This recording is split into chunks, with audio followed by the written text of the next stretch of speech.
तो female reproductive system, अब हम फीमेल्स वाली रिप्रोडक्टिव सिस्टम की बात करेंगे। तो आओ बात स्टार्ट करते हैं। फीमेल रिप्रोडक्टिव सिस्टम भी वहीं पर सिचुएटेड होती है जहाँ पे मेल रिप्रोडक्टिव सिस्टम सिचुएटेड होती है। अब उनके जो पार्ट्स है वो जान लेते हैं, उससे पहले हम लोग कुछ थोड़ा सा बेसिक जान लेते हैं।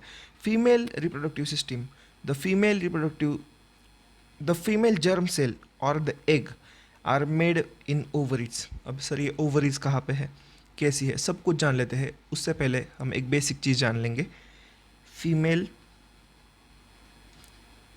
जर्म सेल को हम क्या कहेंगे, एग। हम उसे एग कहेंगे या फिर इसे ओवा भी कहा जाता है, लेकिन हम इसे एग कहेंगे क्योंकि आप लोगों के बेटर अंडरस्टैंडिंग के लिए। अब ये it is made in ovaries. अब देखो टेस्टीज के अंदर क्या बना था, स्पर्म बना था, उसी तरीके से ओवरीज के अंदर बनता है ये। तो वो डायग्राम हम देख लेंगे। They are also responsible for production of some hormones. अब देखो जिस तरीके से टेस्टिस फंक्शन करता है मेल्स के अंदर, उसी तरीके से ओवरीज फंक्शन करती है किन के अंदर, फीमेल्स के अंदर। तो देखो hormones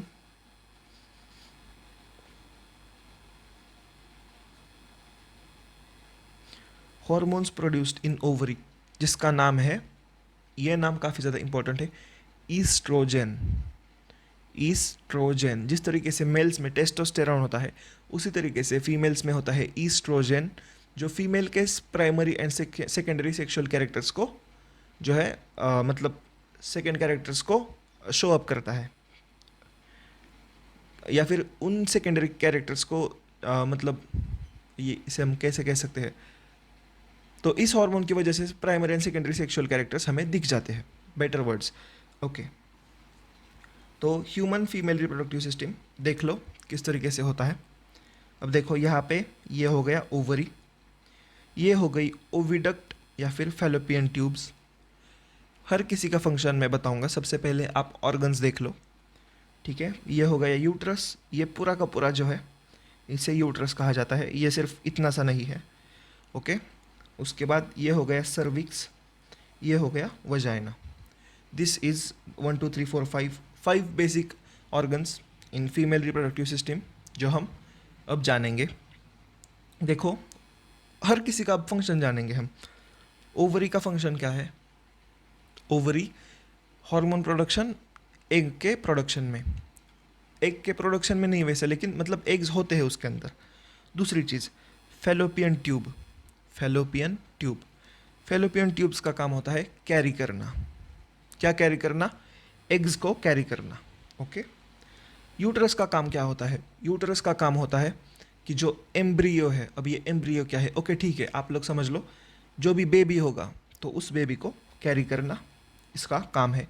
cervix, it is the opening, ये गेट की तरह है, ये this is the opening. And vagina, it helps in carrying male germ cells into the cervix. तो कुछ इस तरीके से ये एक पैसेज है, हम लोग इसे पैसेज या फिर कैनाल कह सकते हैं, okay. So this is what it is about female reproductive system. अब आप लोग इसे साइड व्यू से देख लो। अब हमने ये इसका फ्रंट व्यू देख लिया, अब इसका साइड व्यू देख लो। तो आप लोगों को साइड व्यू में थोड़ा सा ऐसे 3D टाइप्स आप लोगों को समझ में आ जाएगा। तो देख लो, इसमें जो इंपॉर्टेंट चीज़ें हैं वो हम लोग जान लेते हैं जो हमने अभी अभी पढ़ी। तो देखो यहाँ पे आ जाता है वजाइना कुछ इस तरीके से, उसके बाद आ जाता है ये सर्विक्स, देखो ये सर्विक्स यहाँ पे ओपनिंग है। उसके बाद जो आता है वो है ओवरीज, तो देखो यहाँ पे आप लोगों को ऊपर की साइड पर ओवरीज दिख जाएंगी। उसके बाद ये हो गया यूरेथ्रा। अब देखो यूरेथ्रा यहाँ पर है, तो कुछ इस तरीके से ये हो गया side view of female reproductive system. अब हम इसके बारे में थोड़ा सा थियोरेटिकल नॉलेज लेंगे। थियोरेटिकल नॉलेज इसका हम स्टार्ट करेंगे। जो एनसीईआरटी में है वो लाइन टू लाइन है, आप लोगों को सब कुछ काफ़ी ज़्यादा इंपॉर्टेंट है, इसलिए आप लोगों को सब कुछ ठीक से पढ़ना है। When a girl is born, the ovaries already contain thousands of immature eggs. On reaching to the puberty, some of these start maturing. तो when a girl is born, जब एक फीमेल बॉर्न होती है तो उसके अंदर ऑलरेडी थाउजेंड्स ऑफ एग्स होते हैं उसके ओवरी के अंदर। ओवरी के अंदर ऐसे ऐसे थाउजेंड्स ऑफ एग्स होंगे जो मैच्योरिटी आने के बाद, मतलब प्यूबर्टी आने के बाद, वो सम ऑफ दिस स्टार्ट मैच्योरिंग, तो वो एग्स मैच्योर होना स्टार्ट कर देते हैं. One egg is produced every month by one of the ovaries. तो एवरी मंथ, हर मंथ में एक एक एग जो है वो मैच्योर होता है, या फिर एक एग प्रोड्यूस होता है. Egg is carried from ovary to the womb through a thin oviduct और फेलोपियन ट्यूब. अब ये क्या है सर, एक बार ठीक से बताओ. तो देखो, जो मैच्योर हुआ एग है तो वो ओवरीज से लेके फेलोपियन ट्यूब्स में चला जाएगा. तो ये फेलोपियन ट्यूब्स कैरी करने का काम करती है इस एग को यूट्रस तक. तो देख लो, the two oviducts unite into the elastic bag like structure known as uterus. तो ये यूट्रस एक इलास्टिक बैग लाइक स्ट्रक्चर है. The uterus opens into the vagina through the cervix. तो cervix is a opening. Okay, this is what you need to know. Sperms enter. अब हम sperms अब हम जानेंगे कि किस तरीके से बेबी प्रोड्यूस होता है, या फिर हम कह सकते हैं कि किस तरीके से फर्टिलाइजेशन होता है. ये सब कुछ हम अब स्टार्ट करेंगे जानना. आप लोगों को बेसिक फीमेल रिप्रोडक्टिव ऑर्गन का, मेल रिप्रोडक्टिव ऑर्गन का आइडिया लग चुका होगा. तो देखो, sperms enter through the vaginal passage during sexual intercourse. तो जब सेक्सुअल इंटरकोर्स होता है तो उसके बाद स्पर्म्स जो है तो वो यहाँ से अंदर एंटर कर जाते हैं. They travel upwards and reach to the oviduct where they may encounter egg. तो देखो, तो ये यहाँ से ऊपर आते आते ओविडक्ट्स. अब ये ओविडक्ट्स मतलब ही फेलोपियन ट्यूब्स. काफ़ी इंपॉर्टेंट है, आप लोग कंफ्यूज कर जाओगे, सर ये क्या पढ़ा दिया, ये तो कहीं पे नहीं सुना, ऐसा आप कहोगे. देखो, यहाँ से ऊपर ऊपर चले जाते हैं sperms. The fertilised egg start dividing. अब ये स्पर्म्स जब ऊपर चले जाते हैं तो उसी टाइम अगर यहाँ पे एग होगा तो फर्टिलाइजेशन होगा. फर्टिलाइजेशन मतलब क्या, सबसे पहले जान लेते हैं ये एग क्या होता है. देखो, ये egg is also a germ cell जिसके अंदर हाफ डीएनए होगा. तो जब उसी को जो स्पर्म है, तो स्पर्म का जब हाफ डीएनए, उससे देखो स्पर्म थोड़ा सा अच्छा ड्रॉ करता हूँ.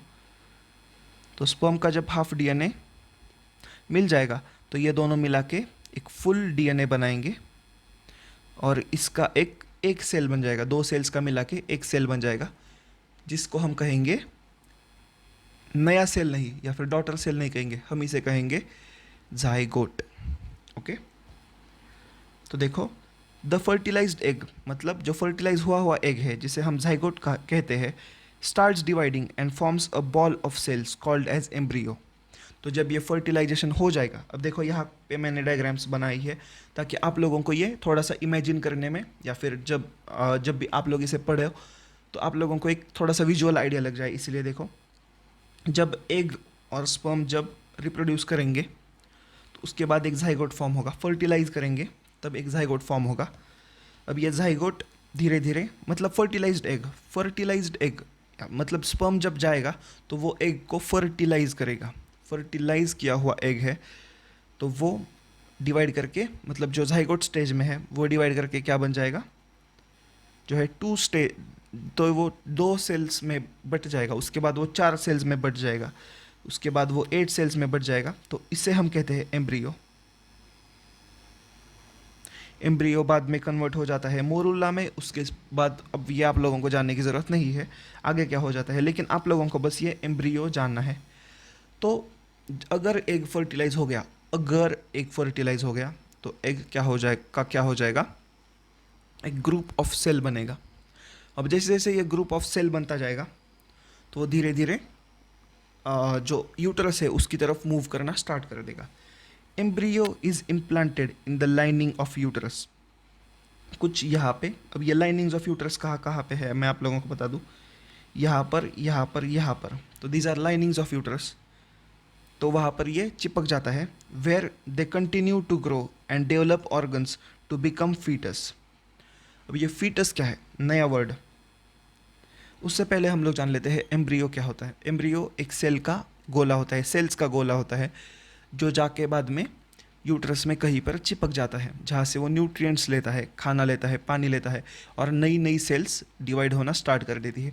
उसके बाद वो एक बेबी का शेप लेना स्टार्ट कर देता है. फिर वो बेबी बड़ा होने लगता है. जब वो बेबी थोड़ा सा बड़ा हो जाता है तो हम उसे कह देते हैं फीटस। तो this is the foetus. We have seen in the earlier sections that the mother's body is designed to undertake the development of child. तो देखो फीमेल्स की बॉडी एक तरीके से जो है नेचर फीमेल्स की बॉडी को बेबी को कैरी करने के लिए काबिल बना देता है। तो this is why females can have a baby. तो hence the uterus prepares itself every month to receive and nurture the growing embryo. तो since female bodies are made in a way to carry the baby, तो इस वजह से जो है आप लोगों को दिख जाएगा कि हर मंथ एक जो एग है वो मैच्योर होके बाहर आ जाता है, और हर मंथ जो बॉडी है वो उस एग को कैप्चर करने के लिए और नर्चर करने के लिए लाइनिंग्स बना देती है यूट्रस के अंदर। The linings thicken and is richly supplied in blood to nourish the growing embryo. तो ये जो लाइंस होती है वो काफ़ी ज़्यादा हम लोग कह सकते हैं कि जो थिक होती है और जो ब्लड सप्लाई में काफ़ी ज़्यादा रिच होती है। अब ब्लड सप्लाई में रिच होने का कारण क्या है?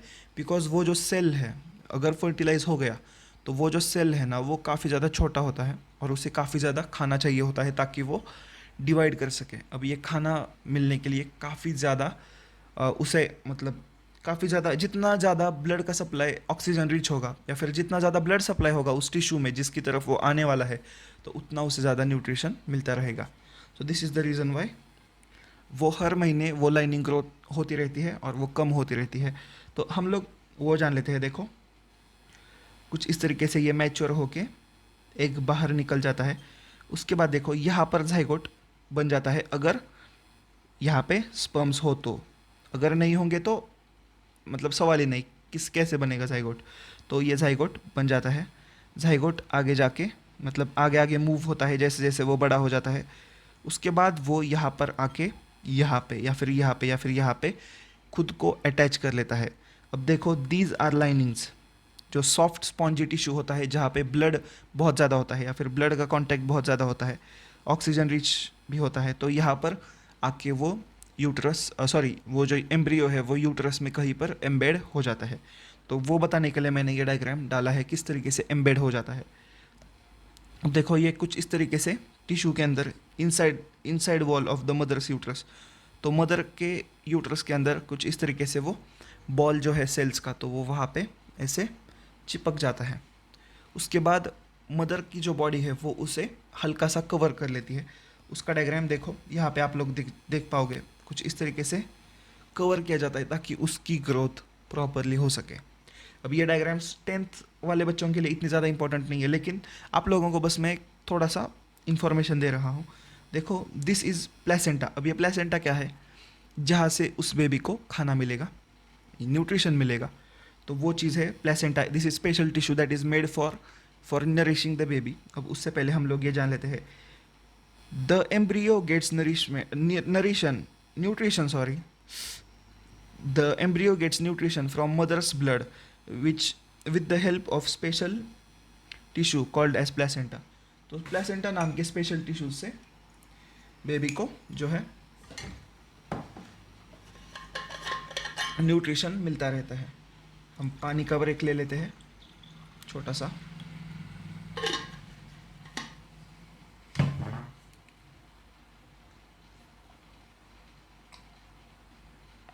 ऑल राइट, अब ये प्लेसेंटा कैसा है देखो। This is a disc which is embedded in the uterine wall. तो ये एक डिस्क की शेप का होता है, जो देखो कुछ इस तरीके से डिस्क के शेप का होता है, जो वॉल जो है यूट्रस की तो वहाँ पे ये फिट हो जाता है। It contains villi on the embryos side of the tissue. तो इसके अंदर जो है जिस तरीके से विलाई होती है डाइजेस्टिव सिस्टम में सरफेस एरिया बढ़ाने के लिए, कुछ इस तरीके से यहाँ पर भी विलाइज होती है जो सरफेस एरिया बढ़ाएंगी और ज़्यादा से ज़्यादा एरिया के एम्ब्रियो के ज़्यादा से ज़्यादा एरिया में न्यूट्रिशन ठीक से जा पाएगा। On the mother's side are the blood spaces which surround the villi. तो मदर के साइड पे, अब ये आप लोगों को थोड़ा सा समझाने के लिए थोड़ा डिफिकल्ट है लेकिन देखो आप लोगों के लिए इसलिए मैंने ये डायग्राम्स डाले हैं। देखो ये मदर्स साइड हो गई, ये मदर्स साइड पे आप लोगों को कुछ इस तरीके से ब्लड फिल्ड सैक्स मिलेंगे, मतलब ब्लड से भरे हुए ऐसे पाउचेस मिलेंगे जहाँ से डायरेक्टली ब्लड जाएगा विलाइज के थ्रू बेबी के अंदर, या फिर जो एम्ब्रियो है उसके अंदर चले जाएंगे. This provides a large surface area for glucose and oxygen to pass from mother to embryo. देखो जो मैंने कहा था, ज़्यादा एरिया मिलेगा जब भी आप लोगों को, जहाँ पर भी विलाई नाम का यूज़ मिलेगा, तो this is use for increasing the surface area, ये जान लो. तो वहाँ से जो एम्ब्रियो है उसे ग्लूकोज मिलेगा, खाना मिलेगा, जो ऑक्सीजन है वो भी मिलेगा ताकि वो ठीक से ग्रो कर सके. तो देखो this is what happens. The developing embryo will also generate waste substances which can be removed by transferring them into the mother's body through the placenta. तो प्लेसेंटा का यूज़ एक भी है कि वो वेस्ट मटेरियल्स जो है, अब देखो एवरी सेल क्रिएट्स सम और द अदर वेस्ट मटेरियल. हर एक सेल हर एक सेल जो मेटाबॉलिज्म कर रहा है, जो अलाइव है, तो वो वेस्ट प्रोडक्ट्स तो बनाएगा ही. तो देखो बच्चा तो मम्मी के पेट के अंदर है, तो वहाँ से उसके वेस्ट प्रोडक्ट्स कहाँ पे जाएंगे, तो वो प्लेसेंटा के थ्रू मम्मी के बॉडी में लाए जाएंगे और मम्मी के बॉडी से वो बाहर निकाले जाएंगे. This is what it says. The development of child inside mother's body takes approximately 9 months. तो ये 9 मंथ्स का पीरियड होता है जिसे गेस्टेशन पीरियड भी कहा जाता है, जिसके बाद बच्चा बाहर आ जाता है, लेकिन उस टाइम तक वो पूरा का पूरा डेवलप होके ही बाहर आ जाता है.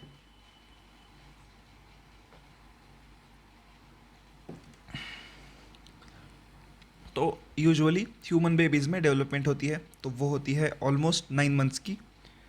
The child is born as a result of rhythmic contractions of muscles of uterus. तो देखो जो यूट्रस, काफ़ी इंपॉर्टेंट है, जो यूट्रस बेबी को इतने टाइम से संभाल रहा था, वही यूट्रस एक टाइम आने के बाद वाइल्ड कॉन्ट्रैक्शंस करना स्टार्ट कर देता है. मतलब मसल्स उसके काफ़ी ज़्यादा कॉन्ट्रैक्ट करना स्टार्ट कर देते हैं, और इस रिदमिक कॉन्ट्रैक्शन रिलैक्सेशन के कारण बच्चा बाहर आ जाता है. तो दिस इज़ व्हाट हैपन्स. देखो ये प्लेसेंटा हो गया. प्लेसेंटा कुछ इस तरीके से बेबी के पेट के अंदर होता है. हर ह्यूमन के पेट के अंदर कुछ ऐसे सर्कल होता है, तो वो that is the outlet of placenta, हम ऐसे कह सकते हैं.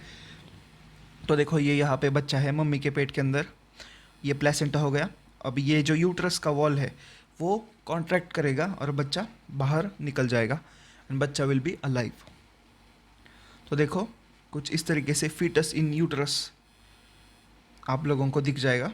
ये डायग्राम काफ़ी ज़्यादा इंपॉर्टेंट था आप लोगों को जानने के लिए, इसलिए मैंने ये रखा है, so that you guys get a idea about how things are and where things are. तो आप लोगों को मिल जाएगा. देखो ये यहाँ पे हो गया, ये वजाइना हो गया, उसके बाद ये देखो यहाँ पे सर्विक्स हो गया, ये हो गया एमनाइटिक सैक. अब ये कुछ ऐसी चीज़ें हैं जो आप लोगों को जानने की ज़रूरत नहीं है, लेकिन देखो जानने की वैसे भी ज़रूरत नहीं है, never mind. This is foetus, this is uterus. तो देखो यूट्रस का जो वॉल है वो ऐसे बच्चे के अराउंड होता है, जिसके अंदर बच्चा सेफ होता है. So this is what it is. ये प्लेसेंटा होता है. अब देखो मुझे थोड़ा सा एक्साइटमेंट है, तो इसीलिए मैं, और आप लोगों की भी होगा आई होप, तो इसलिए मैं आप लोगों को ये एमनोटिक सैक का भी थोड़ा बता दूंगा. दिस इज़ द कवर, जिस कवर के अंदर लिक्विड होता है, जो बेबी को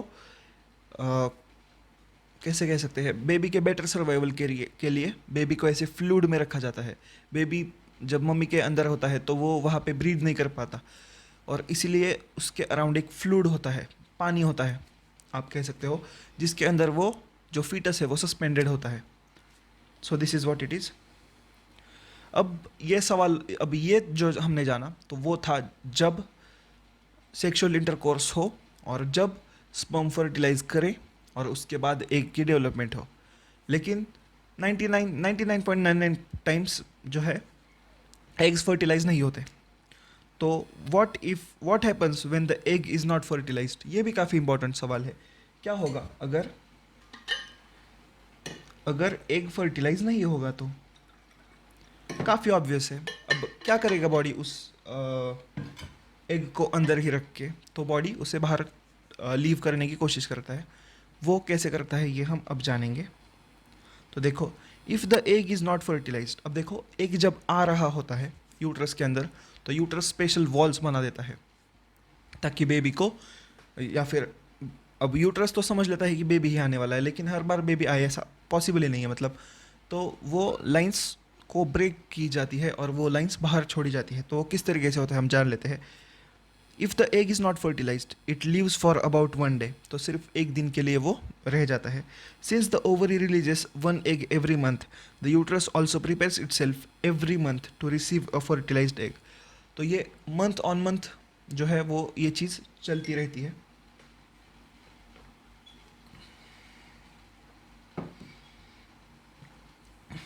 एवरी मंथ एक नया एग छोड़ा जाएगा। एवरी मंथ यूट्रस उस बेबी को सॉरी उस एग को कैच करने के लिए खुद को रेडी रखेगा, खुद से लाइनिंग्स बनाएगा। अब देखो, दस the lining becomes thick and spongy, तो वो लाइनिंग काफ़ी ज़्यादा थिक होगी, स्पॉन्जी होगी, ताकि एग को कोई प्रॉब्लम ना हो उसमें एम्बेड होने के लिए। This would be this would be required for nourishing the embryo if fertilisation has taken place. अगर फर्टिलाइजेशन हुआ है तभी इसका कोई यूज़ है। Now however the lining is not needed, अगर नहीं हुआ, अगर फर्टिलाइजेशन नहीं हुआ तो क्या? तो देखो, लाइनिंग की कोई ज़रूरत है नहीं, तो वो लाइनिंग इज़ नॉट इम्पॉर्टेंट, तो वो lining so the lining slowly breaks and comes out through the vagina as a blood and mucus. तो वो लाइनिंग जो है वो वजाइना के थ्रू बाहर आ जाती है। सर ये वजाइना कहाँ पे होता है? देखो, आप लोगों को वैसे बताया था। तो देखो, ये हो गया वजाइना, जिससे बाहर वो लाइनिंग, तो देखो यूट्रस से बाहर, यूट्रस से टूट के वो लाइनिंग यहाँ से बाहर ब्लड और म्यूकस के फॉर्म में आ जाती है। So this is what it is. तो वो ब्लड और म्यूकस के फॉर्म में बाहर आ जाएगी। अरे वो कहाँ पे चला गया? Okay, this cycle takes place रफली every month and this is known as menstruation. अब देखो, अब आप लोगों को थोड़ा सा समझ में आ गया कि मेंस्ट्रुएशन किस लिए होता है। अब कई लोगों को पता होगा कि मेंस्ट्रुएशन होता है, लेकिन वो किस लिए होता है। तो देखो, female body makes it ready या फिर prepares for a egg every month, और 99.9% ऑफ द टाइम ये होता ही नहीं है, मतलब बेबी तो बनता ही नहीं है, तो वो लाइनिंग्स का कोई यूज़ नहीं रहता, तो वो लाइनिंग्स बाहर छोड़ी जाती है ब्लड और म्यूकस के फॉर्म में। And this happens almost every month. तो इसलिए हम इसे, तो इसलिए ये एक साइकिल हो जाता है, इसे पीरियड भी कहा जाता है। So this is menstruation. तो this is all about menstruation. It usually last for about 2 to 8 days। So this bleeding phase, या फिर जो लाइनिंग है उस लाइनिंग का कटना और बाहर आ जाना, लाइनिंग का डिस्ट्रॉय होना और बाहर आ जाना, this continues for almost 2 to 8 days। तो उस टाइम पे बहुत ज़्यादा जो है ब्लड और म्यूकस बाहर आ रहा होता है। So this is all about how organs are, how reproductive organs function, what is use of every organ. हर यूज़ को हमने जाना है, ठीक से जाना है।